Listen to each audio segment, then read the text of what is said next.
What's good, y'all? Welcome back to the channel. I'm Marlon Watts, co-owner and CEO of WRLDINVSN, and today I'm about to teach class at Louisiana Tech. All right, we about to go teach a business marketing class. Me and Nick, we just dropped a lot of gems and jewels. We just brought them through our 7 steps to create a 7-figure business. We did a little Q&A. You gotta stay tuned. You gotta watch this from start to finish. Make sure you like, subscribe to the channel, run us up. So much game about to be given. Go ahead, go tap into it right now. I would say, like, we didn't know that this was gonna happen, but honestly we knew that we wanted to be great, and we knew that the circumstances that we came from, that it was better than that, so we always continue to just keep our head down and focus. Like, I'm talking like Grammy, you want race to get the remote, I'm beating it up and flicking it first. So that's the mentality that we have, and we apply that to everything that we do.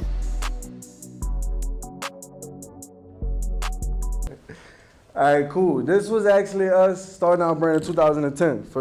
This was our first website, to actually believe it. I don't think it was even a website. It was more like a blog spot. You couldn't buy from it, but you could call us, and if you could scroll down, we had left our phone number. You could call us and purchase. And the crazy thing is, we were selling shirts for $25 at this time. We don't even sell shirts for $25 right now, but this was our cool design. It was called WRLDINVSN at that point.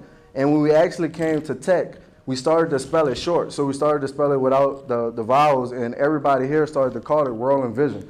And then we look at each other and be like, it's not WRLDINVSN, it's WRLDINVSN, it's yada, yada, yada. So one day we decided, like, okay, you know what? WRLDINVSN actually does sound better. And that's when we rolled with that.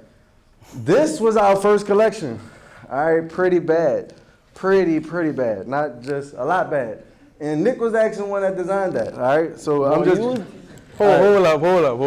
up.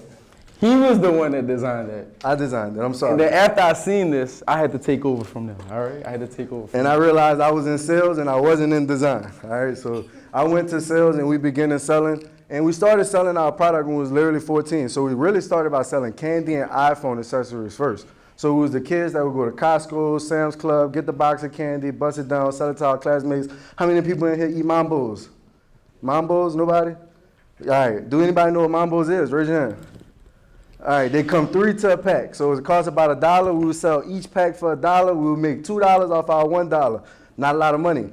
We figured out that we went on eBay. We started getting the rechargeable cases, the long chargers, the buttons, all the accessories for the iPhone. We started selling iPhone accessories, was making about $100 a day doing that. And guess what we were spending our money on?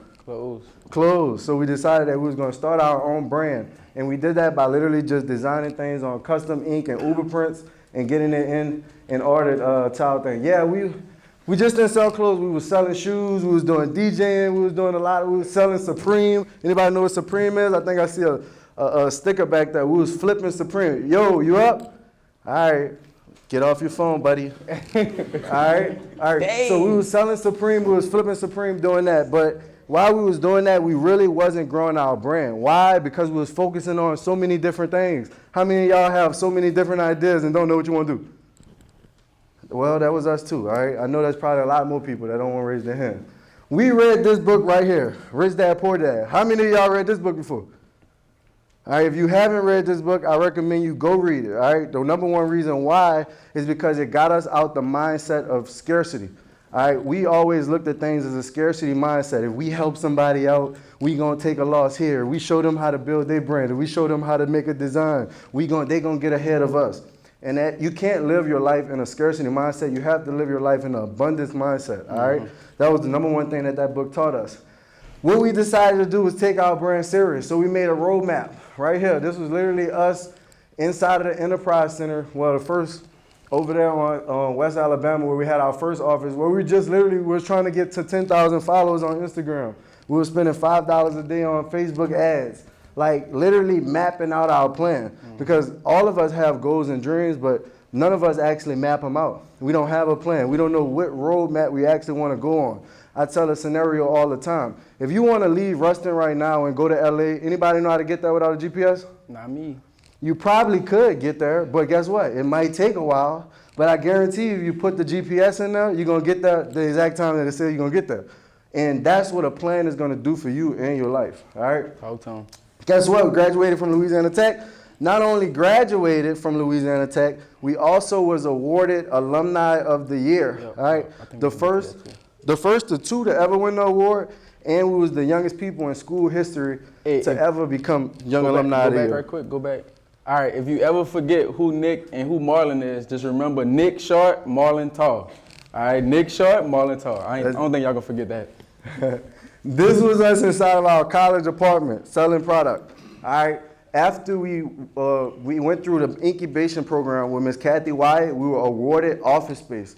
So now we transfer all our product from being inside of our apartment to now having it was really a 10 by 10 little office that was on the other side of that. This is when we actually grew out of that. And so we just started continuing to sell product.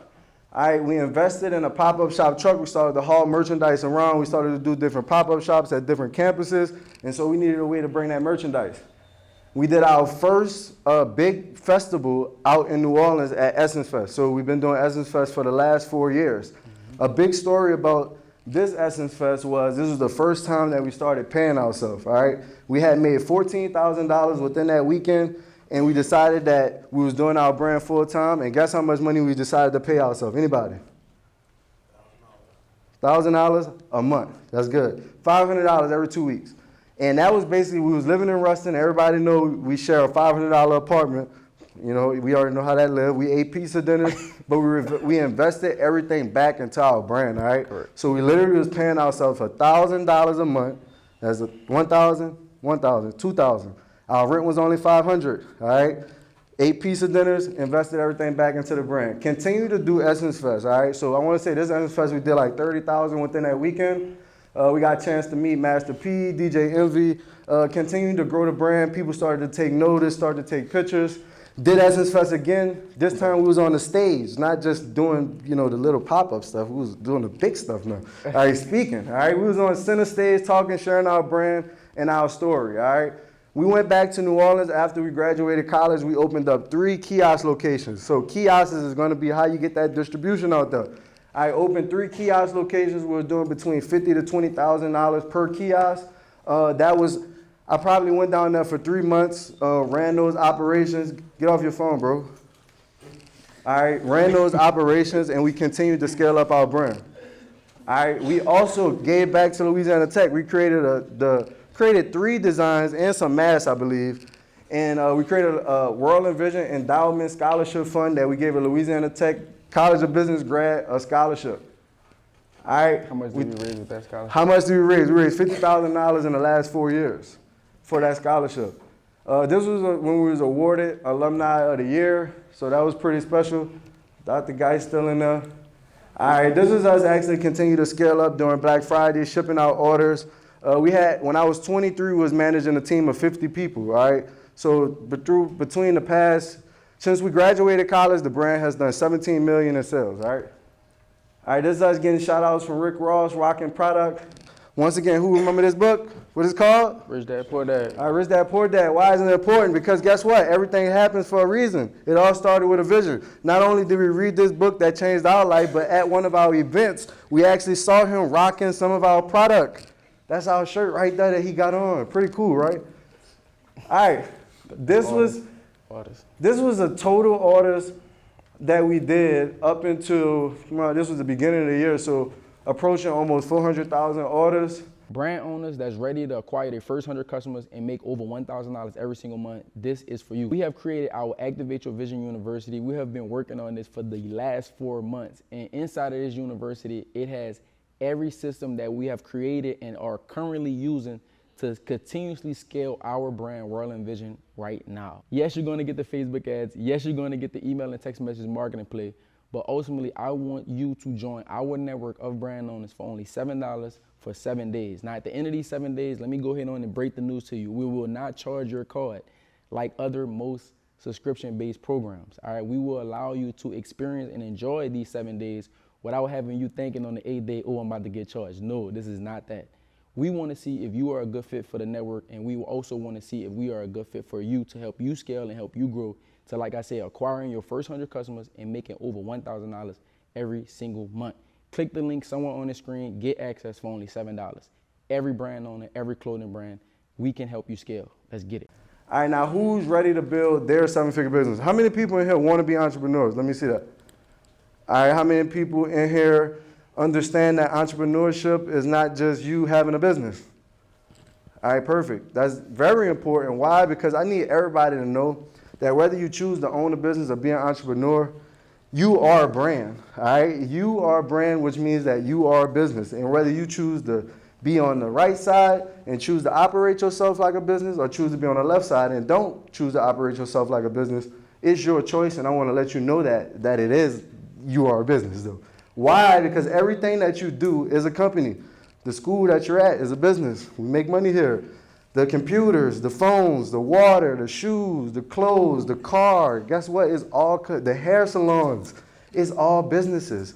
And whether you choose to operate yourself like a business or not is on you, all right? So we're gonna get into these 7 steps. If you got some paper, you can use your phones to take notes. If you don't have paper, that's the only way I'm gonna let you use your phones. I'm gonna know if you're texting or you're taking notes. Pop quiz, all right? And we're gonna get into these 7 steps, all right? The number one thing is what is your why? What is your why? That's the number one thing you need to understand about your business and marketing. Why? Because people don't buy what you do, they buy why you do it. I promise if you just leave with this one concept right here inside of your marketing class, people buy why you do something, they don't buy what you do. All right, and why is we want to speak inside of this golden circle. So when you convey your message to your product, as a marketer, we always want to start with the why, not the how and not the what. A lot of people that we meet all the time and teach, they start vice versa. So I'm gonna start with the what. We sell product, we do it online. I want to continue to help people, trust in their vision, and inspire them, right? That's how most people talk about their brand and their company. How we talk about our brand and our company is we provide original designs and branded fashion to urban youth who feel stagnant and trapped, but what the environment tells them what they can and cannot do. We do that through selling through e-commerce, pop-up shops, and honestly, we don't even sell a tangible product. We sell an intangible feeling that you can rise above and do exactly what you want to do. Total different spill, all right? What one you gonna buy? The first one and the second one? Second one. Y'all can be a little loud. What you gonna buy? The first one and the second one? Second one. All right, thank you, Nick. Love it. Starting with no money. You want to help me write that, Nick? Hey, so with this right here is most people like that starting a business, it's 2 things that stop them from starting a business. It's either they don't have the money or they have the money and they don't know where to start. So I would say in this stage right here is going to be a mindset shift. So what you need to do is start like how we started. Go to the next slide. So what we did was we actually created templates of what we wanted our collections to be. We didn't have the money, but we didn't let not having the money stop us from getting started. So we created all of these mock-ups. We didn't just create the mock-ups, but we also went and figured out the cost of the goods. We went and figured out how much the t-shirt is going to cost with the print, how much do we need to actually fund this entire collection, and then we started to reach out to our contacts to get this collection funded. So the image is very, very small, but at the very bottom, we was looking for investors, and then we also told them this is what your return on your investment will be, and this is how long it'll take for that investment to get back to you. Also, what we did to get half of the money, instead of going to investing and getting all of the money, we called some of our family and friends and we said, hey, we got this entire collection. Instead of charging you the regular price, we're going to give you half off if you buy everything. And that's what's going to initially get our first collection funded. And that's how we was able to start with no money. Taking it to the streets. Hey, this right here was one of the biggest ones. And I'm just stealing Marlon Short at this point. But at Louisiana Tech, every Wednesday, like when we was a junior in college, every Wednesday we would pop up on the university. Like we figured out how we was able to do it. We connected ourselves with the right people, and we went out there every single week and we popped up with our product. This was before we was actually taking our business online. We was able to get real live feedback in person. We got a lot of no's. We went out there, we like, hey, you want to buy some product? No. You want to buy? No. But through those no's, we was able to really figure out, like Marlon said, how to speak from the why and not from the what. And that was how we was able to start getting our first customers, and not just getting our customers in person, but we was able to start collecting data, which we're going to continuously talk about. And then from the data perspective, we was able to turn all those in-person customers to online customers. So this just images of us doing our first pop-up shop. The one on the very, very left is like baby me, very tiny, still very tiny now. But the middle is me and Marlon actually popping up at Louisiana, at Lafayette. So we did multiple different pop-ups, not just at Louisiana Tech, but every college we was able to get to. We didn't skip class. Reinvesting your profits. All right, this is when a lot of businesses start to definitely see a big change, because instead of doubling and tripling down on winning products, what we start to do is I think that this is going to work for my audience, and I think that this is going to work for my audience. And now we take money away from things that's actually working, and we start putting it in places where it may not be working, and we start to lose that momentum. Mm-hmm. Another thing what happens, what we see all the time, is you start to make a little money, and now you feel like, oh, I can go out. Oh, my brand, I'm starting to make $10,000. I can maybe, I have a car, a flat. I need to take the money from my business to pay my flat. You're stealing from your company when you do that type of stuff, and you're not able to reinvest your profits so that way you can continue to grow your brand. Yep. All right, and this is us continuing to double down on our kiosks. Like I said, we got 3 kiosks at one time. Only reason why we shut those locations down was because of COVID. We basically was paying rent for 3 to 4 months that we wasn't open. And so at that point, we shut it down and just continued to go online because it was already scaling at that point. All right, bookkeeping. All right, bookkeeping. All right, you don't start this when you make money. You start this before you make money. All right, and I'm gonna recommend that everybody should understand what QuickBooks is. All right, your business should be in QuickBooks. You will get a business bank account. You're going to connect your business bank account to your QuickBooks. All right, and every time you make transactions, every time you have expenses, every time you pay yourself, everything should be documented, because you want to build your business on a solid foundation. All right, you don't want to wait like us and be 2-3 years, and now we getting our QuickBooks and stuff involved, and we got to go back. You want to start off right. All right. Next thing you want to do is build systems. All right, your business will make you money, but your systems will make you a fortune. All right, it's the reason why people want to invest in Chick-fil-A. It's the reason why people want to invest in Smoothie King, McDonald's. Why? It's not just because they have a good brand. It's because they have a good system. All right, they got people outside checking you out, getting you through there faster and faster where more people want to come. People want to invest in that. All right, so you have to make sure that when you're building your business, you're actually building the systems. This is a quick note on entrepreneurship. It's 3 levels to your business. All right, write this down. The number 1 is going to be the technician. The technician is going to be the person who's actually doing the work.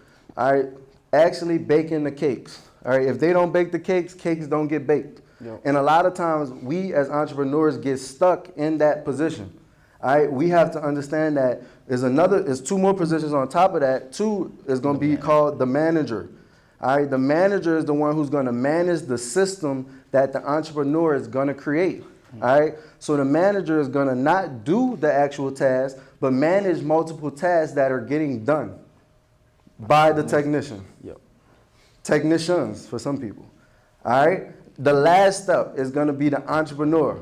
All right, the actual entrepreneur is going to be creating these systems, creating these partnerships, creating the vision for the actual company to continue to grow. So even if you are in your business by yourself, you have to separate those times out to work on each and every position inside of your business.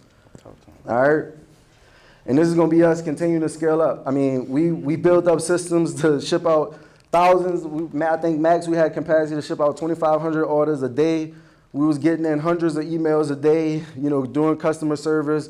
We was bringing in about 40 to 50,000 products and tagging it ourselves in-house. So we built a lot of systems out. All right, and now to continue to scale up. All right, you want to take this one? Yeah, I just talk about how important data is. So a lot of times, like whenever we start a business, we think about that first initial sale. But if you was only able to sell, to everybody in the world one time, that's the quickest way to have a failing business. But in reality, you should be collecting all this data and all this information so that customer could become a returning customer every single month. You don't need to have 100,000 customers to make $100,000 a month every single month. You only need a good solid 10,000, 15,000 customers that's continuously spending money with you every single month. It don't have to be a subscription, but you continuously remarket them new products or getting them to re-up on products that they probably let's just say you have deodorant and you keep using the same deodorant every single month, you're going to continuously buy that product over and over and over again. And that's how you have a business that's scalable. So data allowed us to start building our brand online. Like most people, when they look at us, they're like, dang, y'all sell out every time. But they don't really realize that we got 200,000 people that we emailing and we texting as soon as we do a drop. And we only got 500 products ready to be sold. We have more data than when we actually releasing. So that's how we're able to have sellout drops. So whenever you growing and scaling your business, what I want you to think about is customer acquisition cost. So how much does it cost to acquire a customer, and then how much will that customer actually spend with you? So we know our customer acquisition cost is 18 bucks. So right now we sell shirts at a low cost volume price. We might lose money on the initial buy, but we know that every customer spend at least $180 with us. So every $18 that we spend, we put somebody in our database, and every $18 that we spend actually turns into $180. So with that being said, you really want to know, what's the cost of acquiring a customer, and you want to spend as many dollars as you can to acquire that customer, and you want to know what the lifetime spend of that customer will be, and that's how you're able to have a scalable business.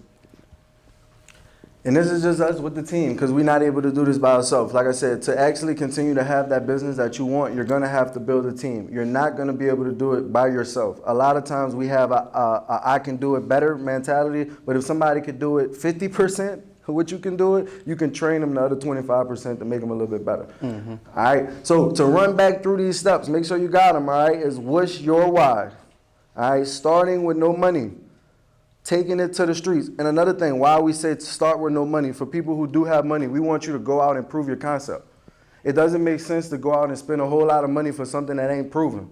So you can go out, get a sample, you can go out and invest maybe a little bit of money, and you can go and prove your actual concept and then invest in it. All right, so that's what we mean by starting with no money. All right, taking it to the streets, system building, bookkeeping, reinvesting in your profits, and scaling up. All right.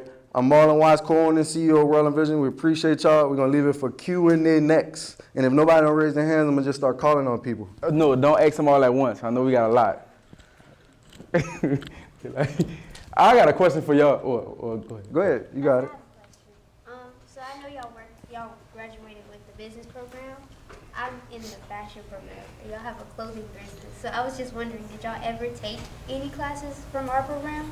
So I was actually a graphic design major. Marlon was a business major. So I started out doing like graphic designs. And then from there, I just was designing clothes straight from Photoshop and Illustrator. And then I already had a background of printing t-shirts and putting embroidery and different stuff like that on us. So really, just through the graphic design program, I was able to really understand the softwares and the programs. And then from there, that's what allowed us to help scale the business product-wise, but it also helped out marketing-wise too. Yep. So I was actually a graphic designer. And I would say it's really not about where you start, it's about where you want to go. So like you taking those classes is really based off what do you want to do with that and what skills do you want to build. Because a lot of times we take classes but don't walk outside the room and actually apply the stuff that we really learning that we actually can. And that's one thing that we actually did here was while we was going through these business classes, while he was going through these classes with screen printing and learning how to do designs, we was applying on a real time, real daily basis what we was learning and not wait until we got out of school to start applying it. Mm-hmm. Any more questions? That's a real gem though, cause you're gonna feel, I'm just being real, like if you don't go out there right now and like test out the things that you're learning, like whenever you out in the real world, no more school, you're gonna fail a lot. But through failure is how you learn how to actually become an entrepreneur. We always say entrepreneurs solve problems for a profit. So whenever there's a problem in a business, like we're excited because we know that that's an opportunity to make money. So I have two questions. Hold on, right here. He was right here. We had him Do you prefer screen prints or direct-to-garment prints? I prefer screen print only because it's a volume game. Like we like to do more with less. So with screen printing, you could have a 16-head automatic press, and I could print 2,000 units in 2 hours. But with a direct-to-garment is a little bit slower. So we like to move with speed. So I would say screen print if you want to move with speed. So I got two questions. When did y'all sell y'all's first shirt, and to like who? Was it a family member or whatever? And then the second question is, did y'all have a backup plan, or did y'all believe that y'all were gonna make it? So first shirt that was designed was designed by Marlon, and he spelled something wrong on the shirt. All right, so on the shirt. Why you gotta give me up like that in front of everybody? I'm gonna be real with you. All right. I'm gonna give you your flowers. All right. Marlon was entrepreneur / skate, like anything that Marlon wanted to do, he like, I'm doing it. And so I was like, dang, I want a friend like that. Let's do it. We're gonna skateboard. We're gonna be an entrepreneur. We're gonna DJ. We're gonna do all kind of stuff. So he made a shirt. It said, why be fly today when I'm fresh every day? It was supposed to say every day. And he went out and sold all the shirts. And I come to his house, he like, here go your shirt, bro. Like, ooh, this nice. I said, ever did. I'm like, Marlon, you spelled something wrong. He like, oh, I sold them all anyway. So he was like, I mean, it is what it is. I was like, all right, that means you're an entrepreneur, you can make sales, but leave the designing to somebody like me. So I would say the first people that we sold to was actually in high school, the students on the side of us. So it wasn't like the family members, it wasn't anybody, it was literally our classmates. And like Marlon said at the beginning, we were selling candy and iPhone accessories. And then we were spending all our money on clothes because where we come from, you look good, you play good. Gotta look good where I go. So classmates, we would have our shirts in the backpack. We call this the backpack method. And that's why we say taking it to the streets, because you could literally have your product inside your backpack. Yo, bro, check out my product. Hey, sis, check out my product. And they could be the first people that buy your product and actually give you real life feedback. So it was our classmates. Yep. And then about, knowing if, this was going to happen or not, I would say, like, we didn't know that this was going to happen, but honestly, we knew that we wanted to be great. And we knew that the circumstances that we came from, that it was better than that. So we always continue to just keep our head down and focus. Like, I'm talking like Grammy, you want to race to get the remote, I'm beating it up and flicking it first. So that's the mentality that we have, and we apply that to everything that we do. Yeah. Just wrapped it up, just touched down, killed it. College of Business Marketing class. We the new professors, all right? Make sure you join the AYV University. Make sure you like, subscribe to the channel, run us up. Marlon Watts, CEO of the World Vision. Y'all know what it is, baby. I'm out. You just finished watching our live class that we taught to the Louisiana Tech Marketing class, all right? We just want to say we appreciate y'all for sticking around the channel. Thank you so much. Continue to support us. We on our way to 1 million. Make sure you like, subscribe to the channel, run us up. And y'all know what it is. I'm Marlon Watts, CEO, and we out.